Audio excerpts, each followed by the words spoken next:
2,500 ವರ್ಷಗಳ ಹಿಂದೆ ಹುಟ್ಟಿ ನಾಡಿಗೆ ಬೆಳಕನ್ನು ಕೊಟ್ಟಂತಹ ಬುದ್ಧ. ನಾವು ಬುದ್ಧ ಅಂತ ಹೆಸರು ಹೇಳಿದ ತಕ್ಷಣವೇ ಜಗತ್ತಿನಲ್ಲಿ ಒಂದು ರೂಢಿಯಾಗಿದೆ. ಬುದ್ಧ ಅಂದ ತಕ್ಷಣ ಬಸವಣ್ಣನವರನ್ನು ನಾವು ಸ್ಮರಣೆ ಮಾಡ್ಕೊಳ್ತೀವಿ. ಬುದ್ಧ ಮತ್ತು ಬಸವ ಅಂತ ಅಂದ್ಬಿಡ್ತೀವಿ. ಬುದ್ಧ ಬಸವರ ಜೊತೆಯಲ್ಲಿ ನಮ್ಮ ಪರಮ ಪೂಜ್ಯ ಶಿವಕುಮಾರ ಸ್ವಾಮೀಜಿಯವರನ್ನು ಕೂಡ ಸೇರಿಸಿಕೊಂಡು ಬುದ್ಧ ಬಸವ ಶಿವಕುಮಾರ ಸ್ವಾಮೀಜಿಯವರು ಹೇಳುವ ಒಂದು ಪದ್ಧತಿಯನ್ನು ನಾವು ರೂಢಿಸಿಕೊಂಡಿದ್ವಿ. ಈ ನಿಟ್ಟಿನಲ್ಲಿ ಇವತ್ತು ಹೇಳಿ ಕೇಳಿ ಬುದ್ಧ ಪೌರ್ಣಿಮೆ ಆಗಿರೋದ್ರಿಂದ ಬುದ್ಧನ ಜನನವೂ ಕೂಡ ಪೌರ್ಣಿಮೆಯಲ್ಲೇ ಆಗಿದೆ. ಬುದ್ಧನಿಗೆ ಜ್ಞಾನೋದಯವಾಗಿದ್ದು ಕೂಡ ಪೌರ್ಣಮಿಯಲ್ಲೇ, ಬುದ್ಧ ನಿರ್ವಾಣ ಹೊಂದಿದ್ದು ಕೂಡ ಪೌರ್ಣಮಿಯಲ್ಲಿ. ಇದೊಂದು ಜಗತ್ತಿನಲ್ಲಿ 1000 ಸಂತರಲ್ಲಿ ಬುದ್ಧನಿಗೆ ಒಬ್ಬನಿಗೆ ಈ ರೀತಿ ಆಗಿರ್ತಕ್ಕಂಥ ಒಂದು ಪೌರ್ಣಮಿ ಸಿಕ್ಕಿರ್ತಕ್ಕಂಥದ್ದು. ಹಾಗಾಗಿ ಇವತ್ತು ವಿಶೇಷ ಅಂದ್ರೆ ಬುದ್ಧ ಪೂರ್ಣಿಮೆಯ ದಿವಸವೇನೆ ಅಲೋ ಪ್ರಭುವನ ಕುರಿತು ಉಪನ್ಯಾಸವನ್ನು ನೀಡಿದಂತಹ ಶರಣರು ಬುದ್ಧನ ನಂತರದಲ್ಲಿ ಜಗತ್ತಿಗೆ ಬೆಳಕನ್ನು ಕೊಟ್ಟಂತವನು ಅಲ್ಲಮ ಪ್ರಭು. ಹಾಗಾಗಿ ನಾನು ಸುಮಾರು 6 ವರ್ಷ ನಿವೃತ್ತನಾಗಿ ಸಿದ್ಧಗಂಗಾ ಮಠದಲ್ಲಿ 8ನೇ ತರಗತಿಗೆ ಸೇರಿಕೊಂಡವನು. 70ನೇ ಇಸ್ವಿಯಿಂದ 78ನೇ ಇಸ್ವಿವರೆಗೂ ನಾನು ಸಿದ್ಧಗಂಗಾ ಮಠದ ವಿದ್ಯಾರ್ಥಿಯಾಗಿ ಇಲ್ಲಿಯೇ ಶಿಕ್ಷಕನಾಗಿ ಮತ್ತೆ ಸರ್ಕಾರಿ ಹುದ್ದೆಗೆ ಸೇರಿ 2018ರಲ್ಲಿ ನಾನು ನಿವೃತ್ತನಾಗಿರ್ತಕ್ಕಂಥವನು. MG ಸಿದ್ದರಾಮಯ್ಯ ಅಂತ ಹೇಳಿ ತುಮಕೂರಲ್ಲಿ ವಾಸ ಇದ್ದೀನಿ. ಇವತ್ತು ಬುದ್ಧನನ್ನ ಕುರಿತು ಅಂಗುಲಿಮಾಲನನ್ನ ಅವನು ಹೇಗೆ ಪರಿವರ್ತನೆ ಮಾಡಿದ ಅನ್ನೋದನ್ನ ನಾವೆಲ್ಲರೂ ಕೂಡ, ಈ ಘಟನೆ ನನಗೆ ಜ್ಞಾಪಕ ಬಂದಿತ್ತು ಅಂದ್ರೆ ಇವತ್ತೇನೆ. 35 ವರ್ಷಗಳ ಹಿಂದೆ ನಾನು ಸಿದ್ಧಗಂಗಾ ಮಠದಲ್ಲಿ ಶಿಕ್ಷಕನಾಗಿದ್ದಂಥ ಸಂದರ್ಭದಲ್ಲಿ ಹಳೆ ಮಠದಲ್ಲಿ ಇದೇ ರೀತಿಯಾಗಿರ್ತಕ್ಕಂಥ ಪೌರ್ಣಮಿಯ ಉಪನ್ಯಾಸ ಕಾರ್ಯಕ್ರಮ ನಡೀತಾ ಇತ್ತು. ಇವತ್ತು ಹಿರಿಯರಾಗಿರ್ತಕ್ಕಂಥ ಪ್ರೊಫೆಸರ್ GS ಸಿದ್ದಲಿಂಗಯ್ಯನವರು ಆ ಉಪನ್ಯಾಸ ಕಾರ್ಯಕ್ರಮಕ್ಕೆ ಬಂದಿದ್ರು. ಅವರು ಬುದ್ಧ ಮತ್ತು ಅಂಗುಲಿಮಾಲನ ಕುರಿತು ಅವರು ಉಪನ್ಯಾಸವನ್ನು ಕೊಟ್ಟಿದ್ರು. ನೋಡಿ, ಅದು ಒಂದು ಯೋಗ ಸಂಬಂಧ ಅಂತ ಭಾವನೆ ಬಂತು. ಅವತ್ತು ಶಿವಕುಮಾರ ಸ್ವಾಮೀಜಿಯವರು ಆ ಘಟನೆಯನ್ನೆಲ್ಲ ಕೇಳಿಸಿಕೊಂಡಾಗ ಅವರ ಕಣ್ಣಲ್ಲಿ ನೀರು ಬಂತು. ನಾನು ಅದನ್ನ ಕಂಡವನು, ನೋಡಿದವನು. ಯಾಕೆ ಅಂತಂದ್ರೆ ಒಬ್ಬ ಕ್ರೂರಿಯಾಗಿರ್ತಕ್ಕಂಥ ಅಂಗುಲಿಮಾಲನನ್ನ ಬುದ್ಧನ ಕರುಣೆಯ ಕಿರಣ ಅವನಲ್ಲಿ ಪರಿವರ್ತನೆಯನ್ನು ತಂತು ಅನ್ನೋ ಭಾಗವನ್ನ ನಾನು ಒಂದು 5 ನಿಮಿಷಗಳಲ್ಲಿ ಮಾತ್ರ ಅದನ್ನು ಪ್ರಸ್ತುತಪಡಿಸ್ತೀನಿ. ಏಕಪಾತ್ರ ಅಭಿನಯ ಅಂತ ಅದು ನನಗೆ ನಿವೃತ್ತನಾದ ಮೇಲೆ ಅದು ಹೇಗೋ ಬೆಳ್ಕೊಂಡ್ಬಿಟ್ಟಿದೆ. ಇಲ್ಲಿ ನಾನು ಅಂತಂದ್ರೆ ಬುದ್ಧ ಅಂತ ತಿಳ್ಕೊಳ್ಳಿ, ಇಲ್ಲಿಗೆ ಬಂದ್ರೆ ಅಂಗುಲಿಮಾಲ, ಮತ್ತೆ ಕೆಲವರು ಒಂದು 20 ಶಿಷ್ಯರು ಬರ್ತಾರೆ. ಆ ಶಿಷ್ಯರನ್ನು ಕೂಡ ಏಕಪಾತ್ರ ಅಭಿನಯದಲ್ಲಿ ನಾನು ಹೊಂದಿಸ್ಕೊಳ್ತೀನಿ. ಮತ್ತೆ ಕೊನೆಯಲ್ಲಿ ಜನಗಳು ಬರ್ತಾರೆ. ಬುದ್ಧ ಅಂಗುಲಿಮಾಲನನ್ನ ನೋಡಬೇಕು ಅಂತ ಹೊರಡ್ತಾ ಇದ್ದಾನೆ.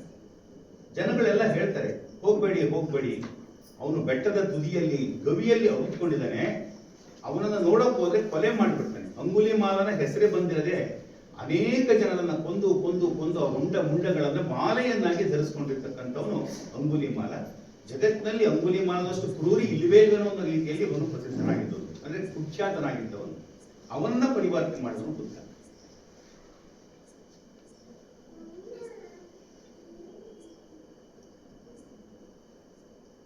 ಯಾರು ಸ್ವಾಮಿ ತಾವು? ಎಲ್ಲಿಗೆ ಹೋಗ್ತಾ ಇದ್ದೀರಿ? ನಾನು ಬುದ್ಧ. ಯಾವ ಕಡೆ ತಮ್ಮ ಪ್ರಯಾಣ? ಇದು ಈ ಬೆಟ್ಟದ ಮೇಲೆ ಅಂಗುಲಿಮಾಲ ಎಂಬ ಒಬ್ಬ ವ್ಯಕ್ತಿ ಇದ್ದಾನೆ, ಅವನನ್ನ ನಾನು ಮಾತನಾಡಿಸ್ಬೇಕು. ಅಯ್ಯೋ, ನಿಮ್ಗೆಲ್ಲ ಹುಚ್ಚಿಡ್ದಿರ್ಬೇಕು, ಭ್ರಮೆ ನಿಮಗೆ. ಶಿಷ್ಯರು, ಸ್ವಾಮಿ ತಾವು ಅಂಗುಲಿಮಾಲನ ನೋಡಲು ಹೋಗ್ಬೇಕು. ಏಕೆ ಹೋಗಬಾರದು? ಅವನು ಅತ್ಯಂತ ಕ್ರೂರಿ ಸ್ವಾಮಿ. ಈ ಜಗತ್ತಿನಲ್ಲಿ ಕ್ರೂರಿಯಾದವನು ಕೂಡ ಇದ್ದಾನೆ. ಅವನನ್ನು ಪರಿವರ್ತನೆ ಮಾಡುವುದು ನನ್ನ ಧರ್ಮ. ಹಾಗಾಗಿ ನಾನು ಹೋಗುತ್ತಿದ್ದೆ. ಅದು ಆ ಬೆಟ್ಟ ಕಾಣುತ್ತಿದೆ, ಹೌದು. ಅಲ್ಲಿ ಒಂದು ಗವಿ ಕಾಣುತ್ತಿದೆ, ಅಲ್ಲಿಗೆ ನಾನು ಬೆಟ್ಟವನ್ನು ಹತ್ತಿ ಹೋಗುತ್ತಿದೆ.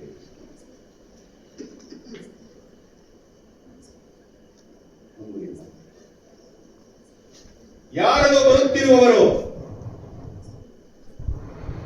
ನಾನು ಬುದ್ಧ. ಯಾವ ಬುದ್ಧ? ಜಗತ್ತಿನಲ್ಲಿ ಜ್ಞಾನವನ್ನು ಕೊಡೋದಕ್ಕೋಸ್ಕರ ಹುಟ್ಟಿದಂತಹ ಬುದ್ಧ ನಾನು ಬರುತ್ತಿದ್ದೇನೆ. ನಿಲ್ಲುವಲ್ಲೇ ಒಂದು ಹೆಜ್ಜೆಯನ್ನು ಮುಂದೆ ಇಟ್ಟಿದ್ದೆ ಆದರೆ ನಿನ್ನ ಮರಣ ಸಿದ್ಧ. ಹೆಜ್ಜೆ ಇಡಬೇಡ, ನಿಲ್ಲುವಲ್ಲೇ.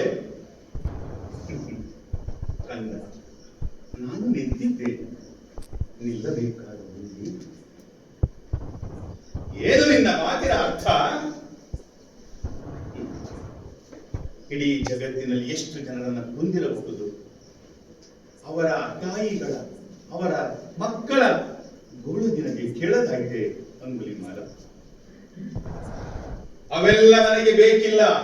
ನೀನು ಹೆಜ್ಜೆ ಇಟ್ಟರೆ ನಿನ್ನ ರುಂಡ ಮುಂಡಗಳನ್ನು ಕತ್ತರಿಸಿ ಚೆಂಡಾಡುವೆ. ಅದು ನಿನ್ನಿಂದ ಸಾಧ್ಯವಿಲ್ಲ. ಅಸಾಧ್ಯವೆಂಬುದು ನಾನು ಕಂಡೇ ಇಲ್ಲ.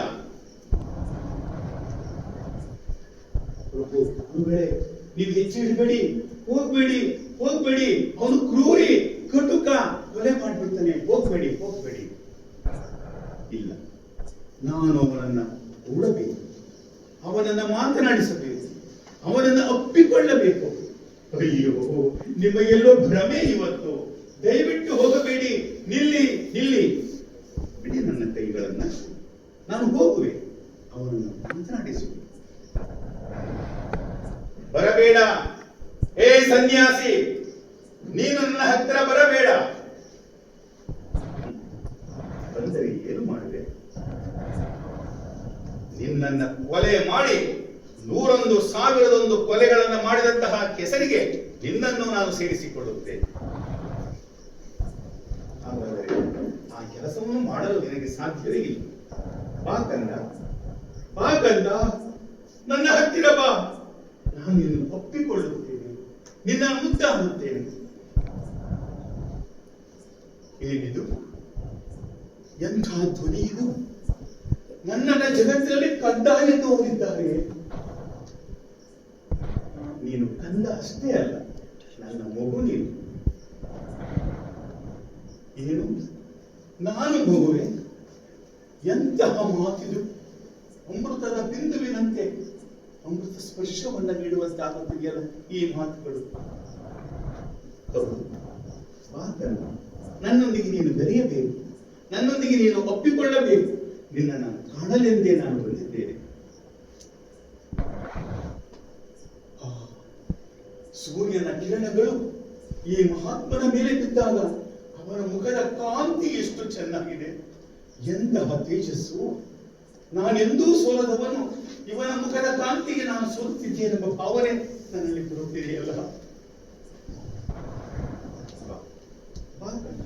ನಿನ್ನನ್ನು ನಾನು ಒಪ್ಪಿಕೊಳ್ಳುತ್ತೇನೆ. ಎಂತಹ ಮೃದುವಾದ ಹೃದಯ ನಿನ್ನದು. ನಾನು ಎಷ್ಟು ಜನರನ್ನ ಕೊಂದಿದ್ದೇನೋ ಗೊತ್ತಿಲ್ಲ, ಆದರೆ ಈ ಒಪ್ಪುಗೆಯಲ್ಲಿ ಏನೋ ತಾಯ್ತನ ಇದೆ. ಮಡಿಲನ್ನ ಸೇರಿದಂತ ಅನುಭವವಾಗುತ್ತಿದೆಯಲ್ಲ. ಅಪ್ಪ ಮಹಾತ್ಮ, ಮಹಾತ್ಮ, ನಿನ್ನನ್ನ ಕಾಣಲೆಂದೇ ನಾನು ಇಷ್ಟು ವರ್ಷಗಳ ಕಾಲ ಬದುಕಿದ್ದೇನೆ. ನಿನಗಾಗಿ ನಾನು ಬಂದಿದ್ದೇನೆ. ನನ್ನೊಂದಿಗೆ ಹೋಗೋಣ. ನಾನು ನಿನ್ನೊಂದಿಗೆ ಬರಬೇಕೆ? ಹಾಗಾದರೆ ಬರುತ್ತೇನೆ. ಆದರೆ ಎಲ್ಲಿಗೆ ನಾನು ಬರಲಿ? ನನ್ನನ್ನು ಕಂಡಂತಹ ಎಷ್ಟೋ ಜನ ತಾಯಂದಿರು ಮಕ್ಕಳನ್ನ ಕಳೆದುಕೊಂಡಿದ್ದಾರೆ, ತಮ್ಮ ಪತಿಗಳನ್ನ ಕಳೆದುಕೊಂಡಿದ್ದಾರೆ. ಅವರೆಲ್ಲ ನನ್ನನ್ನು ಹೊಡೆಯುತ್ತಾರೆ, ಹೊಡೆಯುತ್ತಾರೆ, ಕೊಲ್ಲುತ್ತಾರೆ, ಕತ್ತರಿಸುತ್ತಾರೆ. ನಾನೇನು ಮಾಡಲಿ ಸ್ವಾಮಿ? ನಾನೇನು ಮಾಡಲಿ? ನೀನೇನೂ ಮಾಡಬೇಕಾಗಿಲ್ಲ ಮಗು, ನನ್ನೊಂದಿಗೆ ಬಾ ಹೋಗೋಣ ಅಂತ ಹೇಳಿ ಅವನಿಗೆ 2 ಹೆಜ್ಜೆಗಳನ್ನು ಕರ್ಕೊಂಡು ಬೆಟ್ಟದಿಂದ ಕೆಳಗಡೆ ಬರ್ತಾನೆ. ಬಂದ ತಕ್ಷಣವೇ ಬುದ್ಧನ ಹತ್ತಿರ ಎಲ್ಲ ಶಿಷ್ಯರು ಸೇರಿಕೊಳ್ತಾರೆ. ಆ ಸಂದರ್ಭದಲ್ಲಿ ಎಷ್ಟೋ ಜನ ತಾಯಂದಿರು ಓಡಿ ಓಡಿ ಬರ್ತಾರೆ, ಕೆಲವರು ಪುರುಷರು ಬರ್ತಾರೆ. ಆ ಬುದ್ಧನನ್ನು ಕಂಡ ಕೂಡಲೇ ಅವನ ಹತ್ರ ಬಂದವರೇನೆ ದೊಂಡೆಗಳನ್ನು ತಗೊಂಡು, ಅಂಗುಲಿಮಾಲ ಇವತ್ತು ನಮಗೆ ಸಿಕ್ಕಿಬಿಟ್ಟ, ಎಂದೂ ಸಿಕ್ಕಿರ್ಲಿವಲ್ಲ ಅಂತ ಸಿಕ್ಕಿದ ಅಂತ ಹೇಳಿ ಅವನನ್ನ ಹಿಗ್ಗಾಮುಗ್ಗ ಹೊಡೆದ್ಬಿಡ್ತಾರೆ. ತಲೆಗೆ ಹೊಡಿತಾರೆ, ಕೈಗೆ ಹೊಡಿತಾರೆ, ಕೈಗೆ ಹೊಡಿತಾರೆ.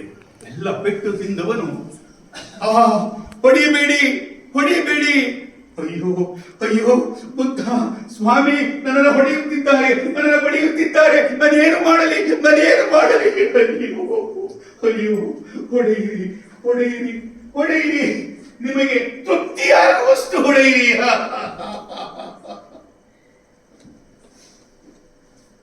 ರಕ್ತ, ಏನಿ ರಕ್ತ!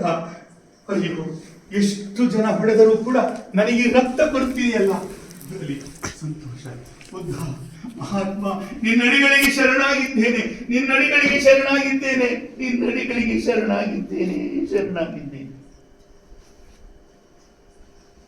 ದಯವಿಟ್ಟು ನಿಲ್ಲಿ. ಇವನನ್ನು ಹೊಡೆಯಬೇಡಿ. ಇವನು ಮನಃ ಪರಿವರ್ತನೆ ಮಾಡಿಕೊಂಡಿದ್ದಾನೆ, ತನ್ನ ಕಾರ್ಯಕ್ಕೆ ಪಶ್ಚಾತ್ತಾಪ ಪಟ್ಟಿದ್ದಾನೆ. ಯಾರು ಹೊಡೆಯಬೇಡಿ, ಹೊಡೆಯಬೇಡಿ.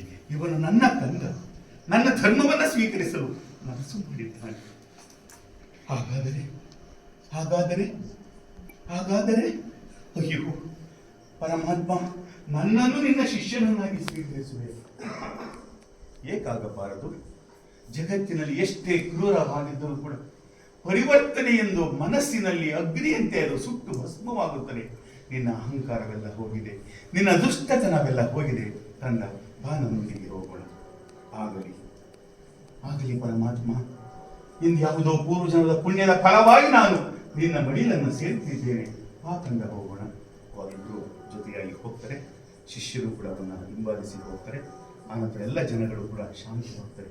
ಜಗತ್ತಿನಲ್ಲಿ ಬುದ್ಧ ಮಾಡಿದಂತಹ ಅನೇಕ ಪರಿವರ್ತನೆಗಳಲ್ಲಿ ಅಂಗುಲಿಮಾಲನನ್ನು ಪರಿವರ್ತಿಸಿದ್ದು ಅದು ಇತಿಹಾಸ ದಾಖಲೆಯಾಗಿ ಉಳ್ಕೊಂಡಿದೆ. GS ಸಿದ್ಧಲಿಂಗನಲ್ಲಿ ಘಟನೆಯನ್ನು ಕೊಟ್ಟಾಗ ಸ್ವಾಮೀಜಿಯವರ ಕಣ್ಣುಗಳಲ್ಲಿ ನೀರು ಬಂದಿದ್ದನ್ನು ನೋಡದಂತೆ ಹೇಳಿದೆ. ಕೊನೆಯಲ್ಲಿ ಬುದ್ಧ ಅವನ್ನ ಶಿಷ್ಯನನ್ನಾಗಿ ಸ್ವೀಕರಿಸಿ ಕರ್ಕೊಂಡು ಹೋಗ್ತಾನೆ.